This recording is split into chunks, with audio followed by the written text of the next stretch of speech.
പെണ്ണ് മാത്രം ഒരുങ്ങിയാൽ പോരല്ല, അതുകൊണ്ട് നേരെ വിട്ട് മുപ്പത്തടത്തേക്ക്. ചേച്ചി എന്നെ ചെയ്തിട്ട് സാറ്റിസ്ഫാക്ഷൻ, അങ്ങനെ അതൊക്കെ ചെയ്ത് സെറ്റായി. ഇത്രയും ദിവസങ്ങളും മാസങ്ങളും ഉണ്ടായിട്ട് തലേ ദിവസം വരെ നോക്കുന്നത് എൻ്റെ അനിയനും എൻ്റെ കെട്ടിയനും. എന്തിനെ കല്യാണത്തിന് ഡ്രസ്സ് എടുക്കാൻ. ലുലു ചെന്നപ്പോഴത്തേക്കും കാക്കേനൊക്കെ ഒരുക്കി വെച്ചിട്ടുണ്ട്. എന്താ സംഭവം എനിക്ക് മനസ്സിലായില്ല. അതിന് അവന് രാവിലെ പോയി ഡ്രസ്സ് എടുത്ത് വൈകുന്നേരം ജോസൂട്ടിക്കും ഡ്രസ്സ് എടുക്കാൻ പോയപ്പോഴത്തേക്കും എൻ്റെ വയറിറച്ചി ഫുഡ് കഴിച്ചില്ലെങ്കിൽ എനിക്കിതൊരു സമാധാനമാവില്ല. അതുകൊണ്ട് കടയിൽ കയറ്റി ഫുഡ് വാങ്ങിച്ചു. പിന്നെ രാത്രി ഞങ്ങൾ നാളെ കൂടി ഫേസ് പാക്കൊക്കെ ഇട്ട് വെളുപ്പിനെ എനിക്ക് പാട്ടൊക്കെ പാടി നിന്ന് ഒരുങ്ങി 11 മണിക്കത്തെ കുർബാനയ്ക്ക് 11:30 ആയപ്പോഴത്തേക്ക് എത്തി. അതുകൊണ്ട് കല്യാണം കഴിക്കണം കെട്ടിൻ്റെ വീഡിയോ എടുക്കാൻ പറ്റി. അത് കഴിഞ്ഞിട്ട് പള്ളിയിലെ കെട്ടും പരിപാടികളൊക്കെ കഴിഞ്ഞിട്ട് ഹോളിൽ വന്നു. അവിടെ അവർ ഫോട്ടോസും വീഡിയോസൊക്കെ എടുക്കുന്ന നേരം കൊണ്ട് ഞങ്ങൾ പുറത്ത് പോയി ഫോട്ടോസ് വീഡിയോസൊക്കെ എടുക്കാൻ നോക്കി. പക്ഷേ വെട്ടം ഉണ്ടായില്ല, അതുകൊണ്ട് മര്യാദക്കൊന്നും കിട്ടിയില്ല. എന്നിട്ട് ഹിനുവിന് വേഗം ടാറ്റയൊക്കെ പറഞ്ഞ് ഹിനുവിനോട് പടക്കുതിര എടുത്ത് പോകുന്ന സമയത്ത് ഞങ്ങൾ സ്റ്റേജിൽ കയറി ഫോട്ടോ എടുക്കാൻ നിന്നു. ഒരു ഫാമിലി ഫംഗ്ഷനായ ഫാമിലി ഫോട്ടോ മസ്റ്റാണല്ലോ, അതുകൊണ്ട് എല്ലാവരും തൂത്തുപറക്കി ഞങ്ങൾ ഫോട്ടോ എടുത്തു. അത് കഴിഞ്ഞ് ഇവരുടെ ഡാൻസ് തുടങ്ങി.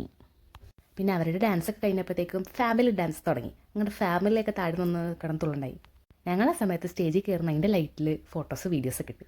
ഒളിഞ്ഞ സർപ്രൈസിൻ്റെ ഭാഗമായി ഞങ്ങൾ താഴെ വന്ന് കേക്ക് പറിച്ചു. പിന്നെ പരിപാടികളൊക്കെ കഴിഞ്ഞ് വീട്ടിൽ വന്നപ്പോഴത്തേക്കും മൈക്കെടുത്ത് പാട്ട് പാടാൻ നോക്കിയപ്പോഴത്തേക്കും മൈക്കിൻ്റെ കാര്യം കട്ടപ്പോഹ. പിന്നെ പാട്ടിട്ട് ചുമ്മാ കിടന്ന് തുള്ളിക്കൊണ്ടിരുന്നു. അത് കഴിഞ്ഞ് പിറ്റേ ദിവസം ഞങ്ങൾ ദിബോങ്ങളുടെ ചിലവായിട്ട് അൽറവി പോയി മന്തിയൊക്കെ കഴിച്ചു. മന്തി വരാൻ സമയം എടുത്തോണ്ട് അതിൽ ചട്നി നക്കി കുറേ നേരം സമയം കളഞ്ഞു. അത് കഴിഞ്ഞ് ഞങ്ങൾ അതൊക്കെ കഴിച്ച് വീട്ടിൽ പോന്നു. ബായ്.